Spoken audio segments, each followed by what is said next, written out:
వచ్చినా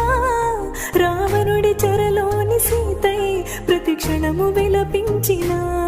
ప్రాణంగా ప్రేమించే శ్రీకృష్ణుడే దొరికినా రాతల్లో లేని రాధై జన్మంత దుఃఖించిన భరించలేకున్నారా కన్నా క్షమించమంటున్నా మరింత పెంచెను నాలో భారం దయుంచమంటున్నా